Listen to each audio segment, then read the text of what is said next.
안녕하십니까, 박정호입니다. 크리스마스가 지나긴 했습니다만 연말에 떠오르는 대표적인 인물하면 산타크로스를 빼놓을 수 없죠. 그런데 미국에서는 산타가 높은 임금을 받는 어엿한 직업이라고 합니다. 심지어 핀란드는 국가가 나서서 산타크로스 산업을 육성하기도 했다는데요. 산타의 경제학, 잠시 후 키워드 경제에서 알아보고요. 이어지는 공부왕 이종훈에서도 연말에 딱 맞는 공부거리 가져왔습니다. 매년 이맘때면 따뜻한 도움의 손길이 필요한 분들이 더 많아지죠. 기부의 유래와 확산, 오늘 자세히 알아보겠습니다. 12월 27일 수요일 박정호의 손에 잡히는 경제 플러스 광고 듣고 시작합니다. 키워드로 세상 보는 눈을 키워보는 키워드 경제 시간입니다. 오늘도 남국민 뉴스 큐레이터 나왔습니다. 어서 오세요. 안녕하세요. 오늘 키워드는 오프닝에서도 제가 말씀드렸던 것처럼 산타네요. 맞습니다. 엊그제가 크리스마스였잖아요. 네. 딱 맞는 키워드를 한번 고르다가 찾아왔는데요. 사실 이 크리스마스가 되면 연말 분위기가 정점을 찍잖아요. 예. 이번 연말은 많이 춥긴 했는데 확실히 뭐 크리스마스가 되니까 기분이 좋더라고요. 그렇죠. 그래서 이번에도 어떤 키워드를 할까 생각하다가 산타 딱 생각이 나서 준비를 했는데요. 사실 한국에서는 뭐 그냥 인상 좋은 할아버지, 뭐 어렸을 때 기억 뭐 이 정도로 남는데 예. 사실 산타클로스가 해외에서는 경제적으로도 굉장히 의미가 큰 존재입니다. 그래서 오늘은 이 산타를 둘러싼 산타의 경제학을 한번 이야기해 보도록 하겠습니다. 네. 뭐 사실 모든 세상의 현상들이 다 경제와 관련은 있습니다만 산타마저 경제와 결부시킨다고 하니까 야, 이거 너무 동심 깨는 거 아니냐 이런 생각도 드는데 어떻게 풀어가실지 전 상상이 딱 들어오진 않네요. 예, 최근 소식부터 전해드리면요. 네. 최근에 미국에서는 산타 구인난이 일고 있습니다. 예. 그러니까 산타를 구하려 하는데 구해지지가 않는다는 거예요. 그러니까 미국은 요즘 뭐 워낙 경기가 좋다 보니까 구인난이라는 얘기를 많이 듣긴 했는데 예. 이제는 하다 산타까지 모자라다 이런 분위기라는 거죠. 그러니까 아마 많은 분들이 뭐 산타가 직업이었냐 이렇게 생각을 하실 텐데요.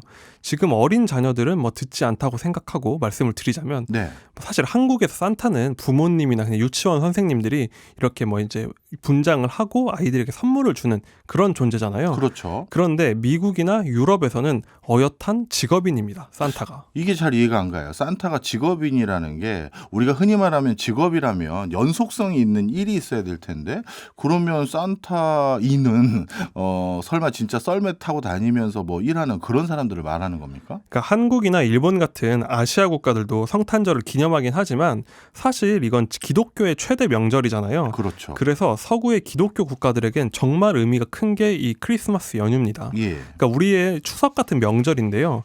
그래서 이런 성탄절 시즌이 오면 대형 쇼핑몰이나 놀이공원, 심지어 공공기관에서도 산타가 돌아다니면서 아이들과 사진을 찍는 게 꼭 볼 수 있는 모습이라고 해요. 예, 그럼요. 그게 그때 사진을 꼭 찍어야지 이제 한 해를 잘 마무리했다 이런 분위기라고 하는데 예. 한국에서도 추석 시즌이면 뭐 가는 데마다 명절 관련 상품이나 음식 같은 거 많잖아요. 예. 미국이 지금 성탄절 땐 그런 분위기다. 그리고 거기에서 절대 산타는 빠질 수가 없는데 만약에 이 시즌에 산타가 없다? 그렇다면 소 없는 찐빵이다. 이런 게 미국의 분위기라는 거죠. 그러니까 산타는 반드시 있어야 되는 존재라는 겁니다.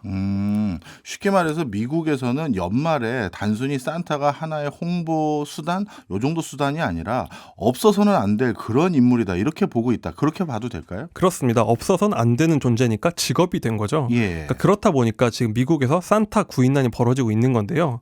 산타에 대한 수요는 이렇게 높은데 지금 산타로 일할 사람이 없다고 합니다. 왜 그러냐면 산타에 대한 기대가 워낙 높다 보니까 기준도 높아요. 그래서 산타도 아무나 할 수 있는 게 아니라고 해요. 아, 그냥 알바생 쓰는 게 아니군요. 그렇습니다. 이른바 고증이 잘 되어 있어야 되는데 저희가 산타 하면 떠오르는 모습이 딱 있죠. 예. 백인의 백발머리가 수염이 길고 또 배가 나온 할아버지 딱 이 네. 모습이잖아요. 미국에서도 산타가 되려면 이 모습 조건을 채워야 된다고 합니다. 그러니까 미국에서는 이런 외모부터 부합을 해야 되니까 일단 가짜 수염을 다는 산타는 취급을 잘 안 해준다고 합니다. 이야. 그러니까 이 백화점이 잘 준비했다 하면 정말 그 수염을 잘 기른 백인 할아버지 같은 산타가 있어야 되는 거예요. 예. 그러니까 사실 그걸 준비하려면 쉽지가 않다는 거죠. 그런데 그런데 문제는 얼마 전까지 이제 코로나가 전 세계를 휩쓸었잖아요. 예. 미국에서도 사망자가 많이 나왔는데 이 산타가 다들 할아버지들이잖아요. 그러다 보니까 코로나 때 많이 돌아가셨다고 합니다. 네네. 통계적으로 한 30%가량 이제 산타가 줄었는데 지금은 이제 쇼핑몰들 다 열었잖아요. 예. 그러니까 막 구하고 있는데 산타는 많이 또 이때 많이 은퇴를 한 거예요. 그러니까 구인난을 겪고 있다. 분위기가 미국에서는 산타를 이제 모시려면은 한 여름쯤부터 예약을 해야 되는 분위기였다고 합니다. 아, 그렇군요. 올해 같은 경우 진짜 산타로 일하시는 분들의 몸값이 상당히 올라갔겠어요. 그렇습니다. 지금 미국에서 일하는 산타들은 수입도 굉장한데요. 미국의 구직 플랫폼인 긱셀러드에서 조사한 바에 따르면 올해 산타가 이벤트 한 번 하면은 받는 금액이 평균적으로 한 $275 정도. 그러니까 우리 돈으로 하면 이게 35만 원입니다. 예. 그러니까 한 번 이벤트를 나갔다 오면은 35만 원 수입을 거두는 건데 이게 하루에 한 건만 하는 게 아니잖아요. 예. 그래서 지난해에 비하면 이 금액 자체도 12%가 오른 수치고요. 1년 만에 몸값이 이렇게나 오른 거고 커리어가 꽤 좋은 전문 산타들은 10만 불 가까운 수익도 낸다고 합니다. 그러니까 10만 불이면 1억이 넘는 돈이죠. 그렇네요. 그러니까 사실 산타는 미국에서는 직업으로도 굉장히 유망 직업이라고 하는데 예. 뉴욕타임즈에 따르면요. 2015년 이후에 미국 노동자 임금이 지금까지 한 25%가량 늘었대요. 근데 산타는 같은 기간 40%나 임금이 늘었답니다. 이야. 그러니까 만약에 은퇴하고 산타를 한 경력직 산타가 지금 있으면 굉장히 이번에 큰 수입을 거뒀을 것이다. 그러니까 은퇴하고 하기에 굉장히 좋은 직업인 거죠. 그렇네요. 산타가 그렇게 몸값이 높으면 은퇴한 분들은 어찌 보면 이제 야, 나도 이제 슬슬 수염 기르고 몸집좀 불린 다음에 산타나 해볼까 이런 사람 많을 것 같은데요. 맞습니다. 만약에 한국에서 이런 일자리가 있으면 은퇴한 어르신들이 다 이거 하려고 굉장히 노력을 할 거예요. 그렇겠어요. 그런데 미국서는 이거 누구나 쉽게 할 수가 없습니다. 예. 이게 외모만 문제가 아니라요. 미국에서는 산타를 검증하는 기관이 있어서 여기서 인증을 받아야지만 정식 산타가 될 수 있기 때문이죠. 아니, 백화점에서 옷 입고 단순히 아이들에게 웃음 지으면서 인사하는 그런 업무가 아닌가요? 제가 알기로 그 정도 수준이라고 생각했는데 도대체 무슨 인증을 어느 기관에서 하는 겁니까? 그러니까 예를 들면요. 우리나라에서 명절 때 뭐 차례 같은 거 지내거나 할 때 음식을 어디 사올 때 예. 너무 성의가 없으면 네. 한마디 듣잖아요. 그렇죠. 요즘 분위기상. 미국에서는 그냥 가짜 수염 달고 급조된 산타든 그런 분위기인 거예요. 그러면은 인증하는 기관은 뭐 하는 곳이냐? 예. 미국에는 산타 조합이 대표적으로 2개나 있습니다. 2개나요? 네. 하나는 이름이 진짜 수염을 기른 형제단이고요. 예. 하나는 진짜 수염 산타 국제조합이에요. 그러니까 보면은 둘 다 강조하는 게 진짜 수염이잖아요. 예. 그러니까 그 백발의 긴 수염을 관리하는 게 정말 쉬운 일이 아니라고 해요. 아. 타고난 그런 좀 이제 외형도 있어야 되는 거고요. 예, 예. 그래서 이 단체들이 그냥 간판만 있는 단체가 아니라 진짜 노조같이 할 일을 합니다. 예를 들어 진짜 수염 국제조합에서는 2,000명의 산타가 등록돼 있는데 예. 이 조합들은 이제 산타들의 외형을 보고선 당신은 산타 자격이 있는지 꾸준히 관리를 하고 무엇보다 중요한 게 범죄 기록을 조회해요. 아, 예, 예. 왜냐면 산타가 하는 일이 이제 아이들을 무릎에 앉혀놓고 뭐 이런저런 얘기도 하고 이제 서로 이제 뭐 스킨십도 하고 그런 이제 할아버지 역할을 하는 거잖아요. 그렇죠. 그러니까 당연히 성범죄 이런 게 있으면 안 되기 때문에 이 조합들이 나서서 이 사람 위험 인물이 아닌지를 검증해 주는 겁니다.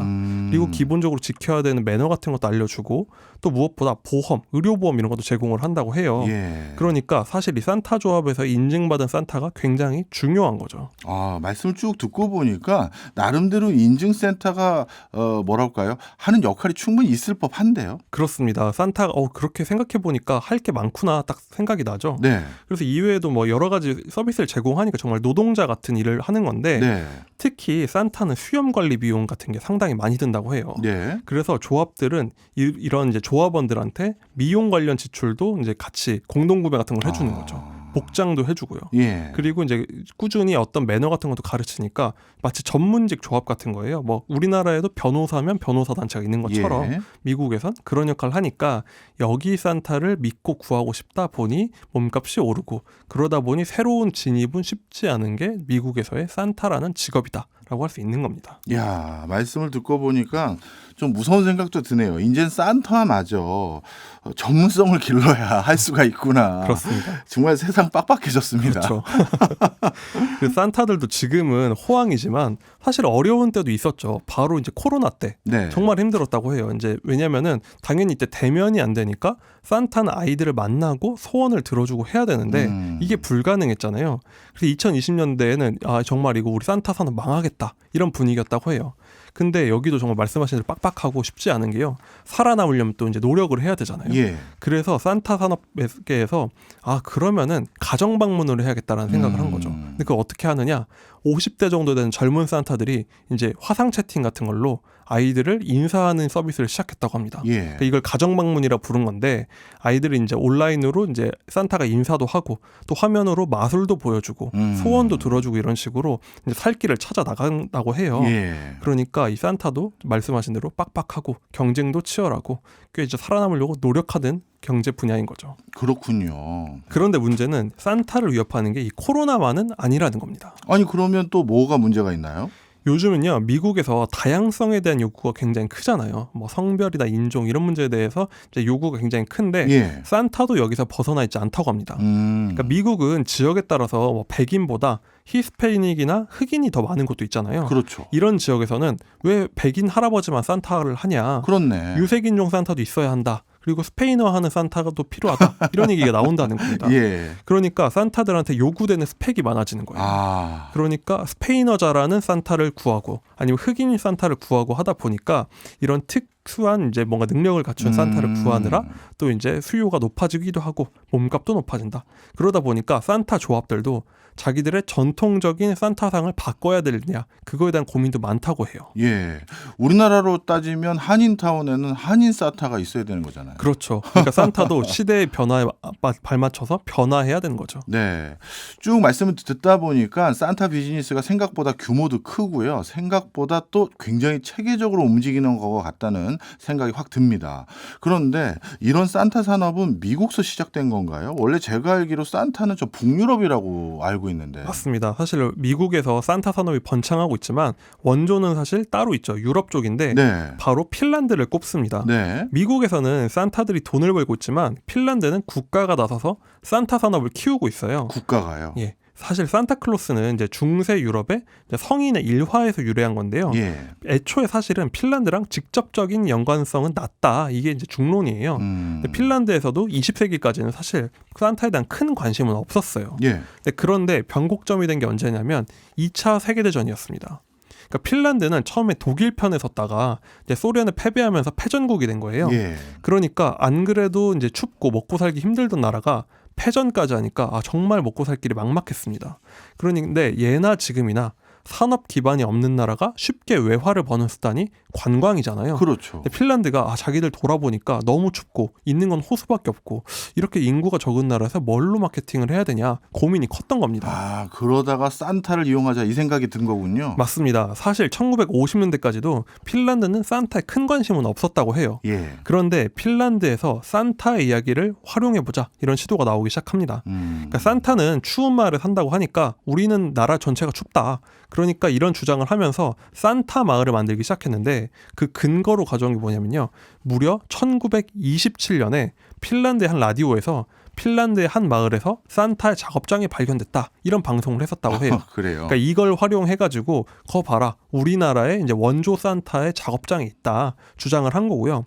1960년에는요. 핀란드 국영방송에서 산타가 지금 세계를 돌아다니고 있다면서 실시간 중계를 해줍니다. 그러니까 뭔가 이런 가상의 상상력을 자극한 거죠. 네. 마침내 1980년대에는요. 산타가 돈이 된다. 확신이 되니까 정부에서 국가 공인 산타를 만듭니다. 네. 그러니까 산타 실무위원회라는 걸 만들고 핀란드의 한 지역을 아예 산타 단지로 지정을 해요. 야. 그러니까 그러고서 이제부터 국가 브랜드로 키웁니다. 네네. 이때부터 관광청이 전 세계에 이 사람이 핀란드 산타입니다 하고 관광 이제 대표 대사 같은 걸 보내요.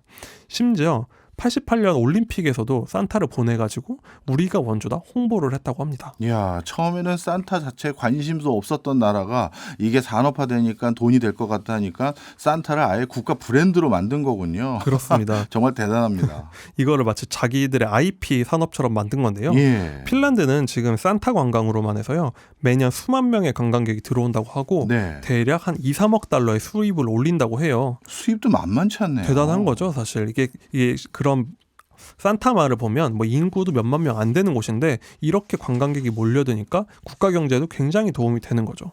사실 핀란드가 굉장히 멀고 추워서 가기가 쉽지가 않거든요. 예. 그런데 산타 관광이 좋은 게 뭐냐면 12월이면 연말에 다들 이제 산타 보러 핀란드로 옵니다. 한번 유럽에서. 네. 그런데 1월에 러시아 관광객들이 또 온다고 해요. 왜냐하면 러시아 정교는 1월 6일이 크리스마스거든요. 그렇네. 그러니까 크리스마스가 두 번인데 핀란드는 위치상 유럽이랑 러시아 가운데 있잖아요. 예. 그러니까 산타 관광을 이 연말 내내, 연초 내내 하면서 상당한 수입을 올린다고 합니다. 그래서 이번에 사실 우크라이나 전쟁에서 뜻밖의 피해를 입은 게요. 러시아 관광객이 뚝 끊겼잖아요. 아, 그렇겠네요. 그래서 아마 올해는 좀 핀란드 산타 수입이 좀 줄 순 있다. 이런 얘기도 나오고 있습니다. 네. 예년에 저도 이 산타 마을에 대해서 들어본 내용이 있는데요. 이 산타 마을 같은 경우는 4월 달까지 통상적으로 그 숙박이 전부 다 만실이라고 하나요? 그렇다고 하더라고요. 그렇죠. 그만큼 국가가 산타 마을을 육성해서 적지 않은 어떤 수익을 거두고 있는 상황인데 정말 아이러니하게도 요즘은 노르웨이에서도 산타 마을 같은 게 있어서 누가 원조냐 이 싸움까지 전개되고 있다는데 참 이 산타가 이렇게 산업화될 줄 누가 알았겠습니까? 그러니까 재밌는 게 처음에는 다들 별로 산타에 관심이 없다가 예. 핀란드가 자기들이 먼저 점을 찍은 거잖아요. 예. 잘 되니까 꼭 너희만 원조를 할 필요가 있냐. 너도 나도 우리가 원조 산타다라고 나온다는 거죠. 예. 그러니까 IP라는 게 처음에 발굴할 때 처음 하는 사람이 얼마나 중요한가. 잘 되고 나면 서로 하려고 할 정도니까 예. 그런 파워를 한번 실감할 수 있는 사례인 것 같아요. 그러니까요. 그것도 그렇지만 원래 유럽에서 산타의 원조 그림들을 보면 지금 우리가 알고 있는 산타와 모습이 전혀 다르잖아요. 그렇죠. 맞습니다. 지금 산타의 전형적인 모습인 흰 수염에 붉은색 옷 입은 그리고 또 넉넉한 풍채를 가진 할아버지 모습은 사실 코카콜라가 만든 그렇죠. 어떻게 보면 IP인데 맞습니다. 이게 지금은 어떻게 보면 대명사가 된 것도 참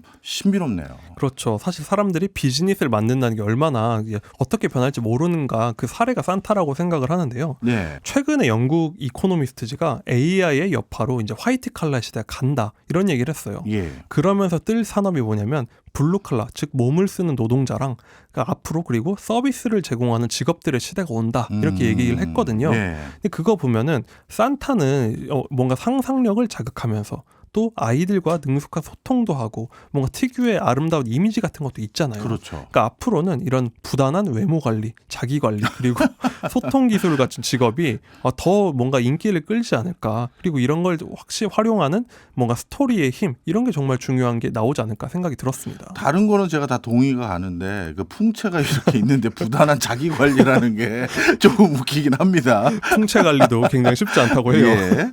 그래서 핀란드는 이 산타 산업을 계속 하나 보죠? 맞습니다. 핀란드는요 지금 더 열심히 키우고 있고요. 전 세계적으로 산타에 대한 인기가 계속 높아지고 있다고 해요. 예. 일부 종교권을 빼면은 뭐 전 세계적인 인기니까요.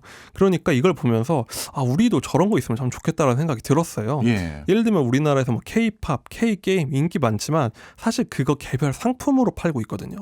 근데 영국 같은 경우는 해리포터 하나로 정말 먹고 살고 핀란드는 산타로 먹고 살고 있잖아요. 예. 그렇죠. 우리나라도 앞으로 좀 더 재밌는 걸 많이 만들어내는 이런 산업을 발전시켜야 되지 않을까 그런 생각도 들었습니다. 제가 이거 하나 아이디어가 있어서 국가에 끝까지 어떻게 보면 밀어넣는 프로젝트로 하려다가 결국 잘 안 됐어요. 뭐냐면 우리나라는 산타와 같은 파워풀한 자체 컨텐츠가 하나 있거든요. 이건 전 세계가 누구도 부정하지 못하는 어떤 게 있죠? 바로 태권도입니다. 그런데 그런데 태권도에서 우리 검은띠 따거나 품띠 딸 때 네. 그때 마치 성지순례처럼 국기원에 와서 그럴 수 있죠. 품새를 꼭 하도록 하는 어떤 그런 뭐 전통 아닌 전통을 좋은 만들면 것 같습니다. 정말 좋은 어떤 기회가 될 텐데 국가가 이런 거 좀 관심 있어줬으면 좋겠네요. 그렇습니다. 제 전화번호는 MBC에 물어보시면 알 수 있습니다. 지금까지 너무 흥미진진한 산타 얘기 잘 들었습니다. 남궁민 기자였습니다. 감사합니다. 궁금하지만 공부하기 귀찮은 분들을 위해 대신 공부해드립니다. 공부왕 이종훈. 오늘도 이종훈 작가와 함께합니다. 어서 오세요. 안녕하세요. 예, 연말이라서 어떤 공부거리 가져오셨나 봤더니 연말에 딱 맞는 키워드인 것 같습니다. 기부왕. 네, 기부왕. 네, 오늘이 2023년 마지막 공부왕 시간이잖아요. 예. 그래서 연말을 맞아서 좀 거기에 걸맞는 주제 네. 그리고 또 연말이니까 좀 따뜻한 주제 없을까? 이런 주제를 좀 찾아서 공부하고 싶다라고 생각했더니 기부와 자선이 떠오르더라고요. 딱이네요. 기부와 자선 딱이죠. 근데 네. 문제는 기부와 자선을 경제학적으로 분석하는 책들이 논문이 사실 국내는 잘 없어요. 예. 근데 그래도 해외 서적 중심으로 해서 좀 재밌게 공부를 했어요. 네. 근데 공부를 하면서 제 생각과 다른 이야기들이 좀 있고 그래서 좀 당황스럽기도 했지만 전체적으로는 재밌게 공부했습니다. 어떤 점이 좀 당황스러우셨어요? 당황스러운 것부터 묻나요? 그게 제일 궁금했습니다. 네, 예를 들면 영국의 경제학자인 존 리스트와 미첼 케이 프라이스, 니콜라스 러프 등이 함께 쓴 자선의 경제학적 이해라는 논문이 있어요. 이 논문을 보면 이런 문구가 나옵니다.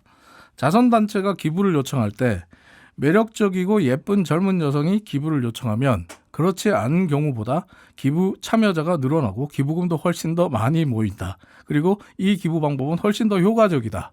라는 연구 결과가 있습니다. 살짝 당황스럽죠. 뭐 씁쓸하지만 그럴 것 같긴 합니다. 왜 그런지는 알겠습니다. 네. 저 역시. 그러니까 참고로 이런 결과가 나오게 된 이유는 논문에서 밝힌 이유는 남성들이 문을 열어준 가구에서 기부 참여율이 월등히 높았다. 그러니까 보통 남성이 집을 방문해서 뭐 배를 누르고 기부를 권유하게 되면 네. 거절하는 비율이 높은데 네. 젊고 매력적인 여성이 기부를 요청하면 문을 열어준 남성이 기부에 흔쾌히 동참하더라. 이런 얘기거든요.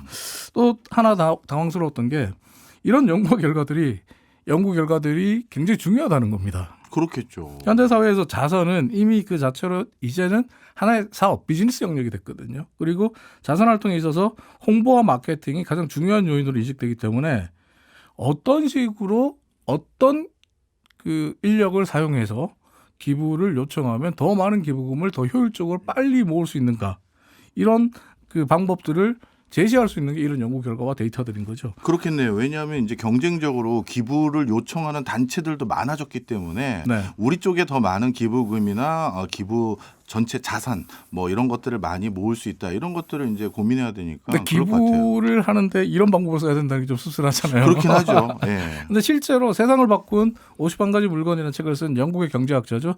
팀 하포드 같은 경우에 자신의 책에서 기부와 자선은 좋은 데이터가 없어서 그렇지 얼마나 거대한 사업이 됐는지 명확히 말하기는 어렵지만 자선은 이제 하나의 거대한 사업이 되었다라고 말을 하고 있습니다. 그렇군요. 그러니까 사업이라는 측면에서 본다면 앞서 말씀드린 대로 더 많은 사업적 성공을 위해서는 직원을 더 젊고 더 예쁜 여성을 고용한다. 이걸 나쁘다고 할 수는 없겠죠.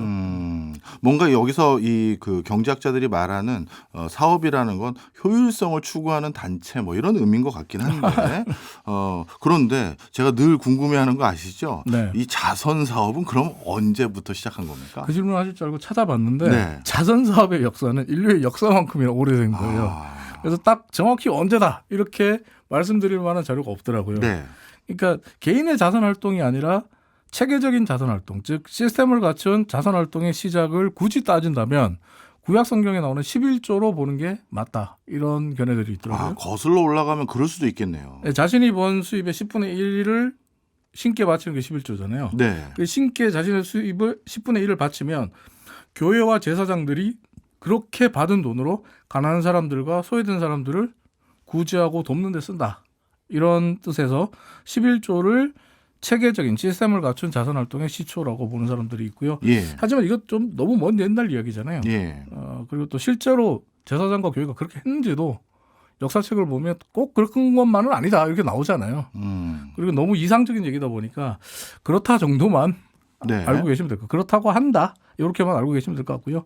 오히려 지금과 같은 자선활동의 틀은 1905년 미국의 찰스 썸너 워드라는 사람이 처음 생각해냈고 만들어냈다. 요 점을 기억하시면 더 좋을 것 같습니다. 찰스 썸너 워드요? 예. 저는 처음 듣는 인물인데 누군가요? 진짜로 처음 듣는 이름이에요. 예.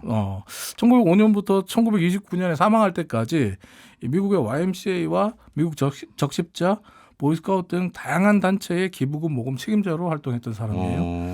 근데 1905년에 이 찰스 썸너 워드가 YMCA 해관 신축을 위해서 워싱턴 DC로 가서 한 부유한 기부자를 만난 게 네.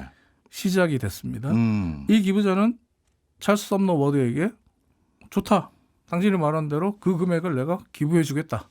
거액의 기부를 약속했어요. 그러면서 근데 한 가지 조건이 있다. 그러면서 워드에게 한 가지 조건을 내겁니다. 그 조건이 뭐냐면 나머지 금액은 내가 정한 기간 내에 다른 기부자들로부터 받아서 다 채워 넣어야 된다. 이런 조건이 붙었어요. 아니, 기부를 하는데 이런 조건이 붙는 게 너무 낯설고 신기하죠. 근데 워낙 거액을 기부하기로 약속한 사람이다 보니까 워드는 이후에 시간과 싸움을 벌이기 시작합니다. 네. 기부를 받기 위한 공략 대상을 면밀히 파악하고요. 또 기부 현황과 진척도를 보여줄 수 있는 캠페인 시계를 만들어서 자신의 팀원들과 공유하고 여러 사람들과 공유합니다. 그리고 또 기부를 더 많은 사람이 기부를 할 수 있도록 기부 홍보 행사를 여는데 아낌없이 돈을 씁니다. 이전까지는 기부금을 받는 단체가 기부금을 모집하기 위한 홍보 행사를 하는데 돈을 쓰는 건 말이 안 된다고 생각했거든요. 네. 근데 썸머워즈는 이 일을 합니다. 왜냐하면 시간이 너무 없었기 때문에. 네네. 근데 결과는 대성공이었어요. 워드가 약속한 기한 내에 기부금을 다 채웁니다. 그리고 YMCA는 해관 신축에 필요한 모든 기부금을 다 모을 수 있게 됐죠. 이후에 워드는 자신의 이 방식을 활용해서 다른 자선단체 혹은 단체들의 기부금 모금 활동에 나서기 시작합니다. 미국 적십자를 비롯한 수많은 단체에서 워드를 기부 책임자, 기부금 모집 책임자로 영입하기 위해서 정말 각축전, 치열한 경쟁을 펼칠 정도였거든요. 왜냐하면 1917년에 워드가 적십자의 기부 책임자로 있었는데 워드가 이 당시 적십자의 기부 책임자로 있으면서 단 일주일 만에 1억 달러라는 어마어마한 거금을 모읍니다. 이야. 1917년에 1억 달러는. 그러니까요. 그래서 지금도 신문에도 일주일 만에. 나와요. 그러니까요. 사람이. 지금도 일주일 만에 1억 달러를 모으기가 쉽지가 않은데. 그러니까 놀라운 인물로 뭐 언론들이 주목하고 대도탁 피하죠. 그러면서 이 사람은 자선과 기부단체에 살아있는 신화가 됩니다. 그리고 1924년에 자신이 직접 기부금 모금 캠페인을 대행해주는 회사를 차립니다. 이제 내가 어디 소속이 돼서 그런 기부 캠페인을 펼치는 게 아니라 내가 차린 회사에서 당신들을 대신해서 내가 기부 캠페인을 벌려주겠다. 그러면서 수많은 단체와 병원들을 고객으로 만들어 갑니다. 그리고 그가 모으는 기부금 규모에 비해서 캠페인 대행 수수료로 지불하는 돈은 너무 싼 가격이다 보니까 고객들이 정말 앞다투어 몰려들었다고 하고요. 예. 이후에 찰스 썸머 워드의 이런 방식은 지금까지도 사실 전 세계 거의 모든 자선단체와 기부금을 필요로 하는 곳들이 따라하고 있는 형태입니다. 그러니까 찰스 썸머 워드가 오늘날 자선을 하나의 비즈니스 영역과 마케팅의 영역으로 확대했던 시초다. 이렇게 볼 수 있겠고 현대의 기부와 자선을 이야기할 때 빼놓을 수 없는 인물이다. 이렇게 보시면 될 것 같은데요. 예. 개인적으로 현대의 자선과 기부를 이야기할 때 또 한 명 빼놓을 수 없는 인물이 한 명 더 있다고 생각하는데 그 사람은 바로 척 핀이라는 사람입니다. 네. 이분은 저도 들어본 적이 있습니다. 미국의 기부왕이라고 불리웠던 네네네. 분이죠. 네, 맞습니다. 얼마 전에 돌아가신 걸로 알고 있는데. 네, 2023년 10월 9일에 샌프란시스코의 침실 2개짜리 아파트에서 92살의 나이로 하늘의 별이 된 인물인데요. 네. 세계 최대 면세점 업체인 DFS의 창립자이기도 합니다. 척피니는 척피니는 DFS 창립과 면세점 사업을 통해서 생전에 10조 8천억 원의 재산을 벌었어요. 이야. 그리고 이 10조 8천억 원의 재산을 살아있을 때 전 세계 사회 곳곳에 기부하고 하늘로 떠난 인물입니다. 네. 그러면서 빌 게이츠와 워런 버핏 등 세계적인 부호들이 가장 존경하는 인물로 꼽을 때 항상 첫 손에 꼽히는 인물이 바로 이 척피니인데요. 네. 척피니의 말 중에 이런 말이 있어요. 기부하고 싶다면 살아있는 지금 기부에 참여하세요. 죽어서 기부하는 것보다 지금 기부하는 것이 훨씬 더 즐겁답니다. 네. 이 말이 빌 게이츠와 워런 버핏 등 세계적인 부호들의 마음을 움직인 말이거든요. 그러니까 사실 빌 게이츠 같은 경우는 초창기 마이크로소프트를 설립하고 미국에서 이제 부호의 반열에 올랐을 때 네. 자선단체들이 빌 게이츠를 찾아가서 기부 좀 해주세요 그러면 항상 거절했던 인물로 유명해요. 맞아요.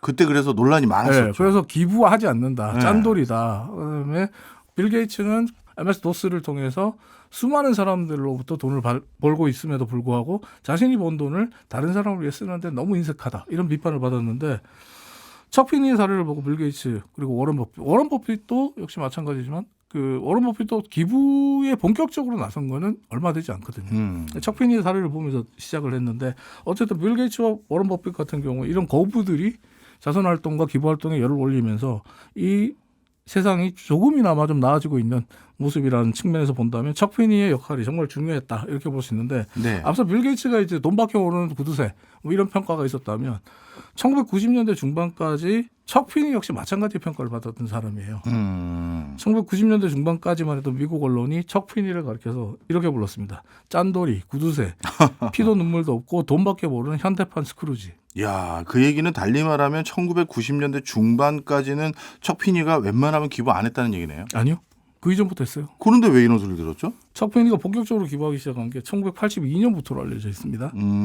척피니가 1982년에 텍7, 그러니까 부자들의 조세 피난처로 알려진 이 영국령 버무다 섬에 아틀랜틱 기부재단이라는 단체를 설립합니다. 예. 척피니가 조세 피난처의 기부재단을 설립한 이유를 보면 그것도 재밌어요.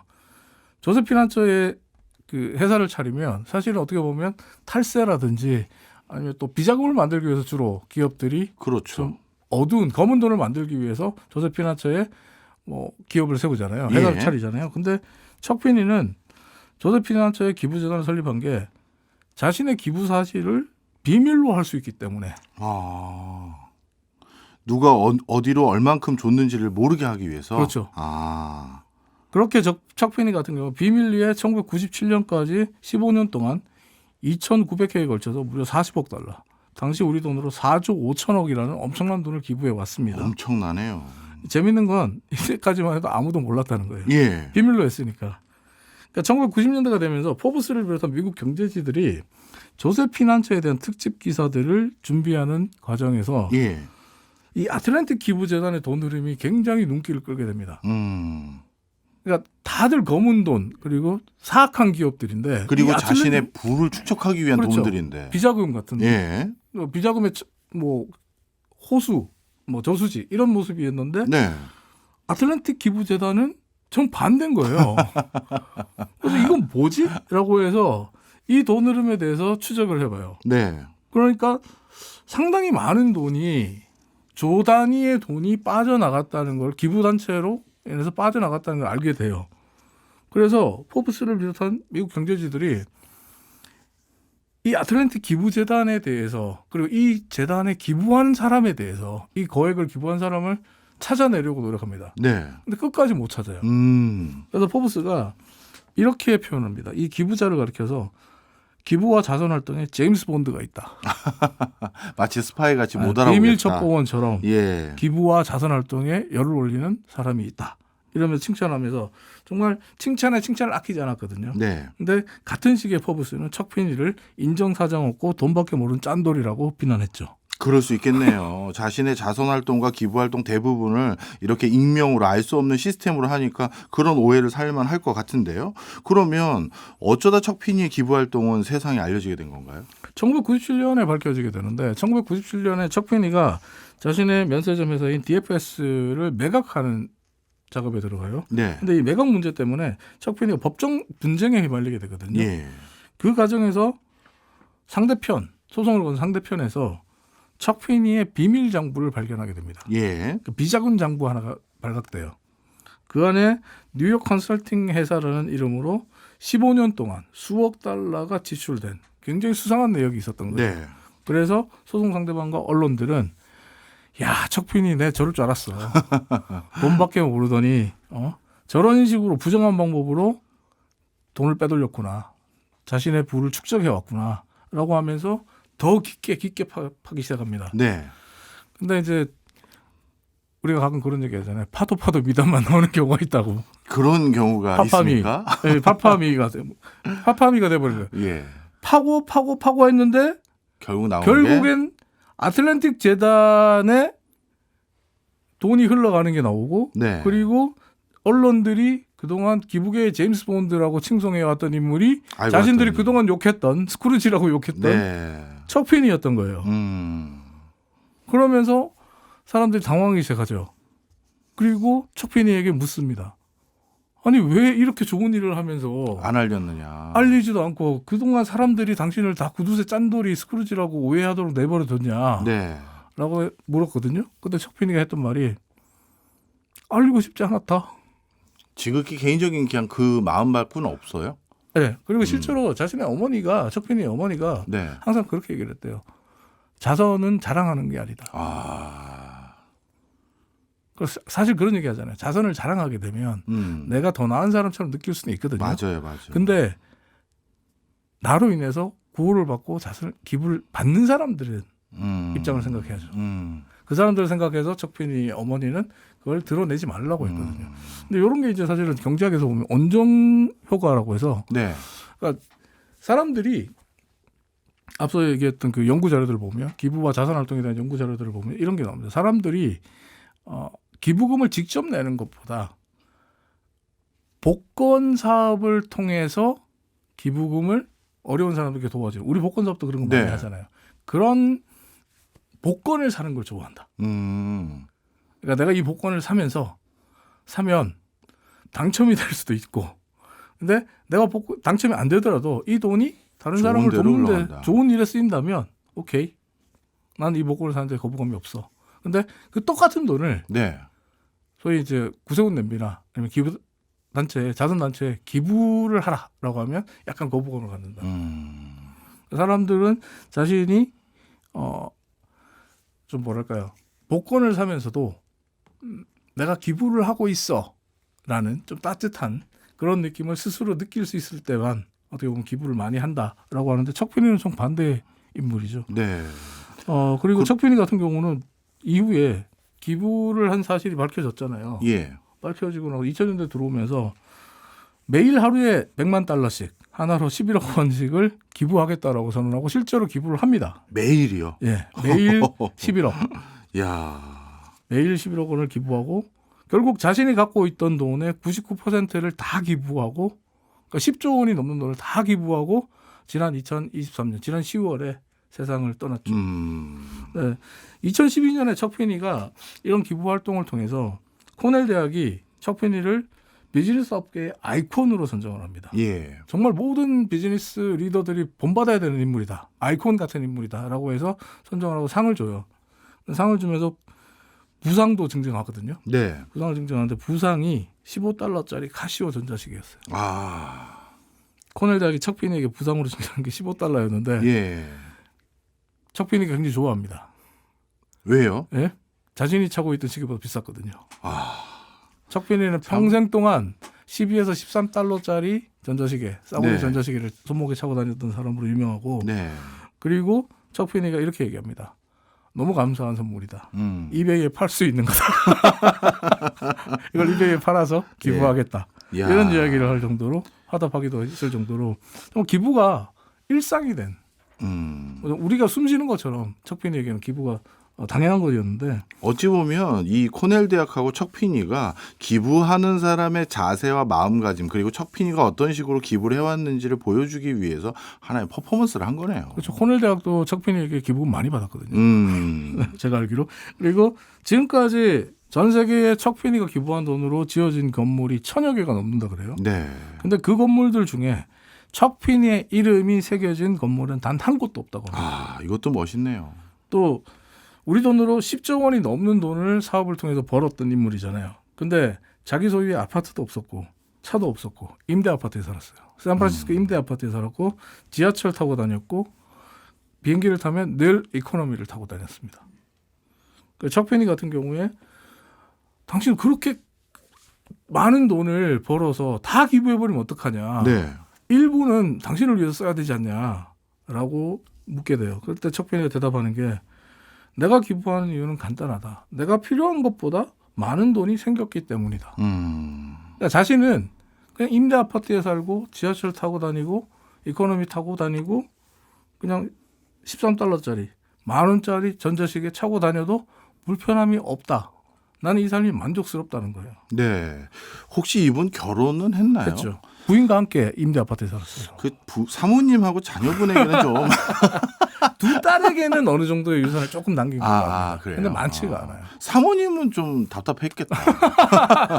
그래도 조금 자기 집은 번듯했으면 하는 게 사실 아니, 우리 근데- 같은 일반인들의 마음이잖아요. 근데 지금까지 언론 기사나 나온 자료를 보면 네. 척피니의 부인도 역시 거기에 만족하면서 늘 같이 지하철 타고 다니고 버스 타고 다니고 뭐 이코노미 동행했다라고 네. 하거든요. 이게 멋있네요. 사실 어떻게 보면 집에서 대장이라고 할 수 있는 부분이 사모님들이잖아요. 그렇죠. 사모님이 허락해주지 않는데 이렇게 하는 건 불가능하거든요. 그렇긴 하네요. 생각해 보니까. 그러니까 부부가 같은 꿈을 꿨다라고 볼 수 있는데, 어쨌든 척피니의 이런 행보와 이런 활동, 그리고 그가 말했던 말들, 이런 것들이 워런 버핏이나 빌 게이츠 같은 세계적인 부호들의 마음을 움직였다, 이렇게 볼 수 있거든요. 그럴 법합니다. 개인적으로는 인류 역사상 또 이런 사람이 나올 수 있을까 궁금해요. 나올 수 있을까요? 저는 꽤 숨겨진 분들이 많다라고 알고 있습니다. 근데 어쨌든 네. 실제로 제가 아는 분 중에 한 분은 기부를 하고 싶은데 올해 자기 소득이 생각보다 적었던 거예요. 네. 그래서 기부를 하려고 대출을 받아요. 그래서 그걸로 기부를 하고 내년에는 이 대출금까지 갚아야 되니까 더 열심히 일하고 사업해야겠다 하는 분도 있긴 합니다. 제가 아는 분 중에도 한 분 그런 분 있어요. 어. 같은 분은 아닌 것 같은데 어쨌든 제가 아는 분도 자신이 매년 얼마에 기부를 하겠다고 약정을 하신 분이에요. 예. 약정을 하셨는데 이분은 자신의 소득의 20%를 기부한다고 약정을 해서 하시는데 어마어마하네요. 이게 그 본인이 그러더라고요. 정말 살면서 수도 없이 5%로 낮추고 싶은 유혹에 시달렸다고. 아, 그냥 낮춰도 될 텐데 그렇게 좋은 일 많이 하시는 근데 분이면. 이렇게 내시면서 그분이 이제 그랬다는 거예요. 그러니까 근데 어떤 애는 그분 얘기로 돈이 들어갈 일이 많대요, 자기 집에도. 예. 뭐 그래서 근데 그러다 보면 소득의 대부분을 뭐 집에 다 갖다 줘야 되는 경우가 있대요. 그래서 그렇죠. 대출 받았다고 저한테 얘기한 적이 있는데 같은 분은 아닌 것 네, 같습니다. 그분이 떠오르네요. 어쨌든 찰스 썸너 워드가 기부금 모금과 자선 활동의 틀을 만들면서 지금의 기부 사업의 틀을 확고하게 만든 사람이라면 네. 척 비니는 기부자들, 전 세계 부자들로 하여금 기부와 자선을 왜 해야 되는지 그리고 왜 실천해야 되는지를 알게 해주고 기부를 해야 되는 이유를 부여해준 인물이라는 측면에서 우리가 기부에 대한 경제학적인 의미 그리고 기부를 경제적으로 풀어보고 접근할 때 찰스 썸너 워드와 척 피니는 제가 볼 때 빼놓을 수 없는 인물이다. 그렇네. 이런 생각이 들어서 오늘 이 시간에 소개를 드리고요. 개인적으로는 척 피니에 대해서 공부하면 할수록 마음도 따뜻해지고 또 반대로 한편으로는 좀 부끄럽기도 하고 그랬거든요. 청취자 여러분들은 따뜻한 연말 보내실 수 있었으면 좋겠습니다. 네, 오늘 공부는 머리로 할 공부가 아니라 가슴으로 해야 될 공부인 것 같습니다. 지금까지 이종훈 작가였습니다. 오늘도 많이 배우고 따뜻하게 배웠습니다. 고맙습니다. 감사합니다.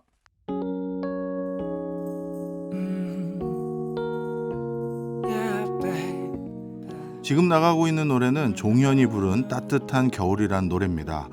겨울을 따뜻하게 보내는 기부와 자선에 대해서 배워봐서 선곡해봤습니다. 박정호의 손에 잡히는 경제 플러스는 내일 저녁 8시 5분에 다시 찾아오겠습니다. 고맙습니다.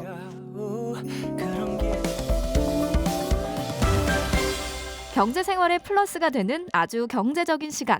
박정호의 손에 잡히는 경제 플러스.